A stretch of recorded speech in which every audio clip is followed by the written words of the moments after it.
This is Sally Kohn for the Women's Media Center. I am with Van Jones, the chair of Rebuild the Dream. Van, for the folks who don't know, everybody should know, what is Rebuild the Dream? Rebuild the Dream is a new support center for this broader movement we're calling the American Dream Movement. And the American Dream Movement is just a common banner to try to let all our different folks who are fighting for a better economy, trying to rebuild the middle class and get folks out of poverty into the middle class, a common way to stand together and work together. The Tea Party did that. They had 1,000 little different groups out there and nobody cared about them. But once they stood together under a common banner, people had to take them seriously. But when they did that, they also had support centers like Freedom Works, funded by the Koch brothers, like Americans for Prosperity, funded by the Koch brothers, like Liberty Labs. Funded by the Koch brothers. Exactly. And so we need that big, broad tent movement. We also need a support center. And so I'm happy to be a part of creating that. Now, Van, you're a guy. It's true. But this seems to me a very feminist approach to movement building. This sort of, instead of having our silo by silo, fight by fight, saying let's unite, do you think that this is sort of part and parcel with feminist movement building?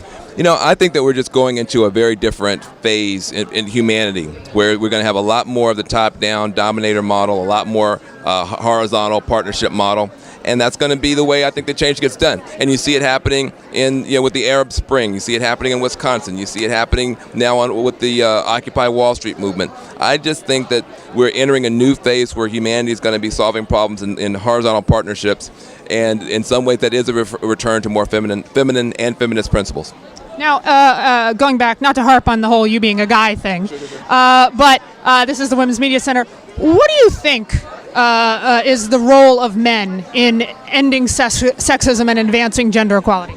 Well, I mean, at the end of the day, it's the men who are being sexist, so a pretty big role on us. Well, there's that. I mean, I think, first of all, men have to recognize how oppressed we are by the present gender arrangement. Women lose a big chunk of their humanity, and men do too. Men are not allowed. I mean, hey, listen, I have a son named Cabral Jones Carter. Very cute son. Very cute son. And I'm very physical with him, very affectionate with him. My dad was very cold, very tough. I mean, I never got a hug from him until I was in my 20s, that I can remember, maybe when I was a baby. And no, I love you stuff. Real tough guy. I tried to break that pattern with my son. I take my son to basketball camp. We get out of the car, we walk up to the basketball camp. He turns around, hugs me around the legs, and the coach says, "Hey, you can't hug your dad." Now, what is that? How is that going to make him a better person, that he feels that he can't show affection to his own dad?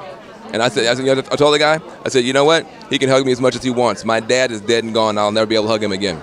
And that was the end of that conversation. But you got to be able to recognize that this present gender arrangement with these phony, false roles and dichotomies hurts everybody. Men less so than women, but there's a downside for men as well. Just like white people are harmed by racism and straight people are harmed by homophobia. All right, Van. Grab bag question. Okay. Pick one out, read it to the folks, and answer it. Okay, so here's my question. What will happen first, female president or a Martian president? That's a tough one. I think we'll have a female president in the United States. I think we'll have a female president in the United States by 2024. Whoa, by 2024. Any predictions as to who? Might be Sally Kohn. Only if you're my vice president. Well, I'm available. Okay, all right, you heard it here, folks. Hey, Van, thank you for everything you've been doing for our country and for the movement. Now I'm going to give you a hug because your dad ain't here to give you one.